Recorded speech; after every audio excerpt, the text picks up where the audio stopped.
Hey everybody, how's it going?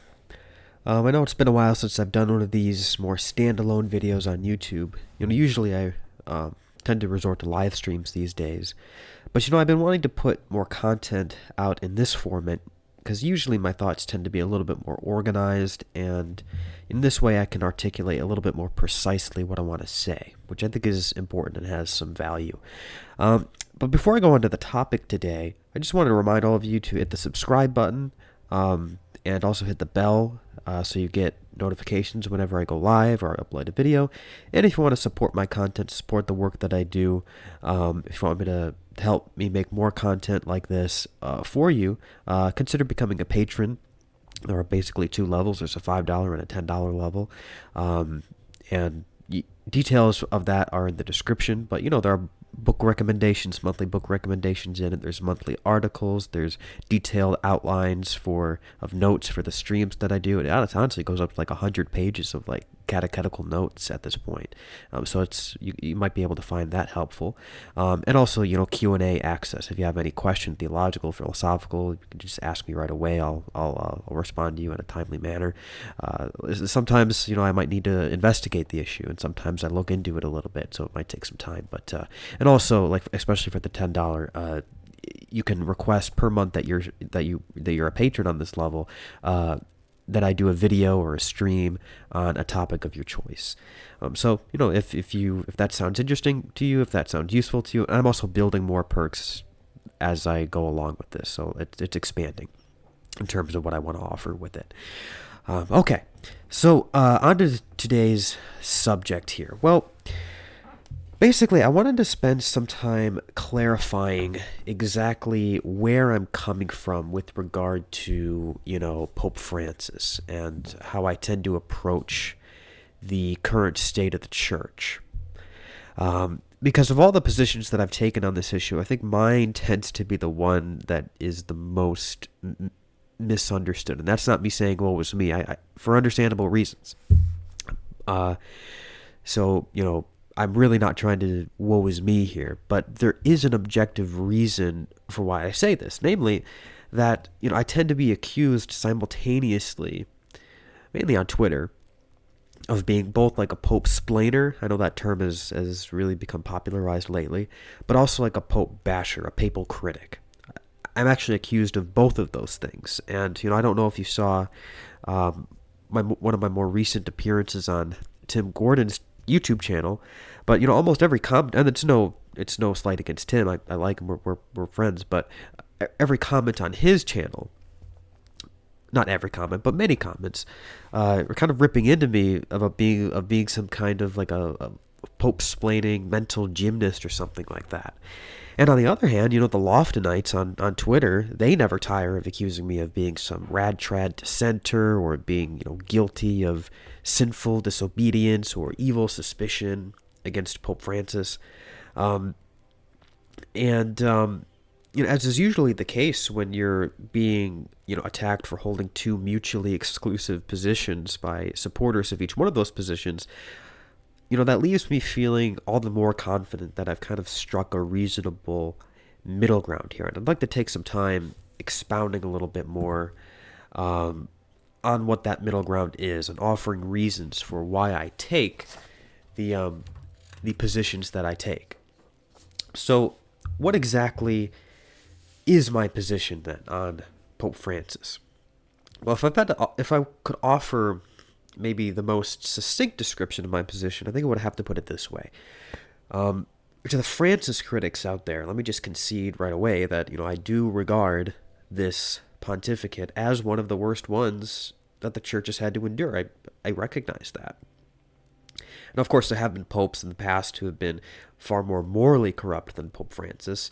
But on the level of, I guess you could say, doctrinal confusion and maybe watering down the church's missionary zeal a bit, this pope has been exceptional in that regard. And, in many ways, because of this pope, we have entered into uncharted waters, just in terms of the level of doctrinal confusion out there. Now, I don't think that a Catholic, and this is me trying to offer a little bit more of a concession to the papal critic, because I have been sort of, I guess you could say, more on the defense of Pope Francis lately, and I'll get to why in a minute.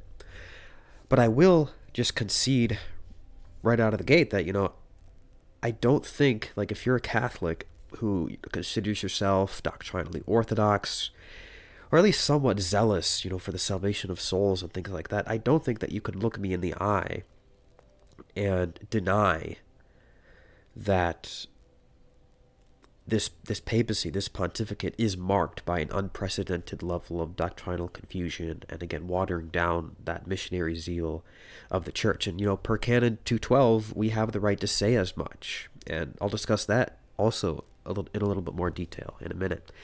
But all of that being said, and I have said a lot there, I think that we also have to be very careful once we've admitted this much. And the reason we have to be careful, it doesn't really have to do with anything other than the care that we have to take in guarding our own souls. Because at the end of the day, nothing else matters. So it really does, I guess you could say, arise from a certain self-interested motive in that sense. Because, the simple fact is that the church, the Catholic Church, is not and never will be a democracy or subject to democratic norms or anything like that. The divine wisdom that fashioned the hierarchical cosmos is also the same divine wisdom that fashioned the hierarchical structure of the church. So foundational is this hierarchy that, suited Dionysius the Areopagite, he considers the church hierarchy as a mirror image of the celestial hierarchy of heaven itself. So respecting the office of the papacy, it does not in any way derive from some, or maybe I could put it this way, it doesn't merely derive from some universal law of charity. Of course, charity demands that we do afford a certain level of respect to the Pope as a person, but that's not primarily what motivates where I'm coming from here. It really stems from a reverence that's due to God himself. Not because the Pope is divine, not because the papacy is divine, because he's clearly not, but the office of the papacy is not just some monument of tradition. It's similar to the seven sacraments of the church in a way. It's instituted by Jesus himself, and so for that reason, it's of divine institution. And for that reason, the reverence that's due to this office of the papacy is unconditional, and it reaches a very high bar indeed. And so disrespecting that office is, by that very fact, it has to be considered, objectively grave matter. And this isn't something to take lightly. It can't be unless we want to, change our ecclesiology. And, we're really not in a position to do that. We're not Jesus. We're not divine. And as a result of this, therefore, when I am presented with an opportunity to offer some public criticism toward the Pope, I don't feel in my conscience that I am at liberty to rush right into that criticism without really seriously and carefully analyzing the merits of that criticism. Caution, prudence, and yes, nuance is called for. Otherwise, from a spiritual standpoint, I'm really no better or meaningfully different than a Protestant, considered in that narrow sense. Now, that being said, once I have done my due diligence in analyzing the matter carefully, I'm not opposed, in principle or in practice, to offering public criticism. In fact, I can even concede as a possibility that the Pope might attempt one day, or maybe has, and I just haven't looked into it thoroughly enough, to authoritatively teach something in his non-definitive magisterium that objectively is, already overruled by prior weightier magisterium or maybe even definitive magisterium. And so in this sense, my position does depart from that of Lofton and his followers and from Mike Lewis and others. And if that does happen, then such a teaching, it cannot by definition be considered magisterial in the first place. And if established, it would warrant public criticism and even rebuke. Always, however, grounded in truth and charity. I'll remind you, for example, what Pope Benedict XVI had to say about the limits of papal authority. He says, quote, And he says this in, I believe, 2005, one of his addresses. He says, "The Pope is not an absolute monarch whose thoughts and desires are law. On the contrary, the Pope's ministry is a guarantee of obedience to Christ and to his word. He must not proclaim his own ideas, but rather constantly bind himself and the Church to obedience to God's word in the face of every attempt to adapt it or to water it down, and every form of opportunism." Pope John Paul II did this when, in front of all attempts apparently benevolent to the human person,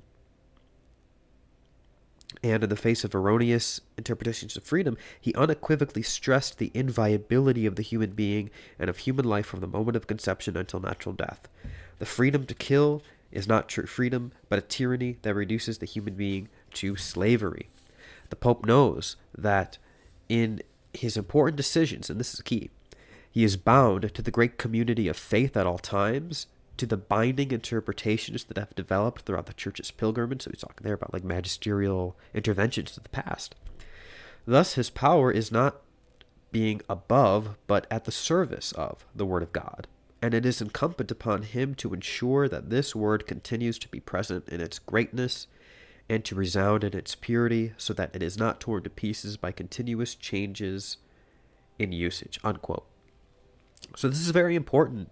This is a very important dimension to keep in mind as a Catholic, especially in the era of Francis. It can't be denied that we are living under a pontificate that, as I've said before, is marked by a certain degree of pastoral indifference towards the Church's obligation to, cultivate, preserve, defend, and uphold Orthodox Catholic doctrine. And it's not to say he's personally guilty of promoting false or heterodox doctrines. I'm not going so far as to make that accusation, but it is to say that he doesn't consider this fight against heresy or heterodox or even doctrinal error necessarily. He doesn't consider those things as belonging to his set of pastoral priorities in his governance of the universal church. I think that much can be said. And that is, needless to say, not good for a pope whose primary responsibility has to be precisely to promote orthodoxy and to ward off heresy. And I've been open about this, and I've never obscured the fact that this is the sorry situation we find ourselves in as Catholics. And there's a profound sense in which we, as Catholics, are rudderless. Not as if the chair is vacant, chair's not vacant, and the Pope is the Pope, and he has the fullness of authority and everything like that. And I'm not saying that the Pope isn't legitimately exercising his authority to teach and govern. We do owe reverence to that and due obedience to that, and I'll get to that in a second. But insofar as, ordinary Catholics have a right to feel as if the Church is being cared for and zealously guarded against the pestilence of error, this current pontificate is not conducive toward fulfilling that need. And it's not to say that the see itself is a pestilence of error, to avoid Bishop Gasser's admonition, but just pay attention to precisely what I've said. I am very realistic about the gravity of this situation, but at the same time, and this is where the other half of this comes in, there are no shortcuts in Catholicism. Again, it's not a democracy. The Pope is not even remotely analogous to a U.S. president or a presidential candidate. And so for that reason, there is a certain disposition we have to cultivate toward him for the sake of our own souls, regardless of how we feel about this or that pontificate, and regardless of how well-founded our reasons for feeling a certain way. We also do have to avoid feeding into this kind of democratized or disposition toward the Pope. We cannot have this spirit animating us when we consider ourselves in relation to the Pope. We also have to avoid feeding into these media machines like LifeSite News, which really only serve, as far as I can tell, to act as the Pope's perpetual opposition party. It's like how Fox News or how MSNBC acts as like the media opposition party to the reigning president, right? And it's just so crass and vulgar, and like that belongs in the secular, political, profane sphere. It does not belong in the church. And these media machines, they also take advantage of otherwise very faithful clerics. They egg them on, and just a few handfuls. Like, take for example Father Altman. In the beginning, he started off good, and then these media machines egged him on, and then he pushed him closer and closer and closer to very untenable positions, and as a result of that, led him full out into schism. And that kind of dynamic and tendency is injurious to the unity of the church. And so, for that reason, we always have to be ready and willing to read the Pope in a favorable light. We should refrain from publicly criticizing him unless we've thoroughly looked into why we think he might be wrong. And we also have to be very careful in discerning the level of authority with which he teaches something to us, so that we don't rashly commit the sin of disobedience. As the profession of faith says, which is absolutely binding on our conscience, it says, quote, "Moreover, I adhere with religious submission of will and intellect to the teachings which either the Roman Pontiff or the College of Bishops enunciate when they exercise their authentic magisterium, even if they do not intend to proclaim those teachings by a definitive act," unquote. So, we have to be very careful and very mindful about the obligation that we have to owe our religious submission of mind and will to what the Pope authoritatively teaches. And so, if we're going to withhold any assent, we have to absolutely prove that what he's saying is already overruled by prior magisterium. That has to be proved definitively. And like all these behavioral guidelines that I've just articulated, they don't stem from like my personal affinity towards Pope Francis. They really just stem from what is nothing more than a self-interested desire for the preservation of my own soul from sin. And sharing this also stems from a concern for the salvation of anyone who may be listening. And so that's really where I'm coming from when it comes to, Pope Francis and the current ecclesiastical hierarchy. Some of you might be a little annoyed by my overly cautious disposition. Some of you may be annoyed when I do end up criticizing the current Pope, but hopefully you can at least appreciate the balanced nature of my disposition here and can understand a little bit better about where my approach is actually coming from. So when some scandal or whatever hits the news, I'm going to start off cautious. I'm going to start off very careful. And I'm always going to do this. I'm going to start off trying to offer a favorable light in which the Pope can be read. And if that fails after a certain period of discernment, then I'll be willing to offer a public criticism. But it has to be in that order. Like, that is the order that flows from our moral obligation to retain a spirit of obedience toward the Roman Pontiff, insofar as we consider him legitimate, right? And that's not for us to judge. We don't have the competence to judge whether or not the Pope's claims are legitimate or not. He's received peaceful and universal acceptance, and so he's the Pope. And insofar as he's the Pope, he demands this precise level of obedience and reverence. And so I hope that was helpful. I hope that was a little bit of a helpful clarification about where I'm coming from. And as reminders, if you like my content, you can subscribe, hit the bell so you get a notification when I go live or upload a video. And be mindful, if you want to support my work, support what I do, help me to continue to make this content, do consider maybe becoming a patron. And you can read more about that in the description and in the comments. So God bless all of you.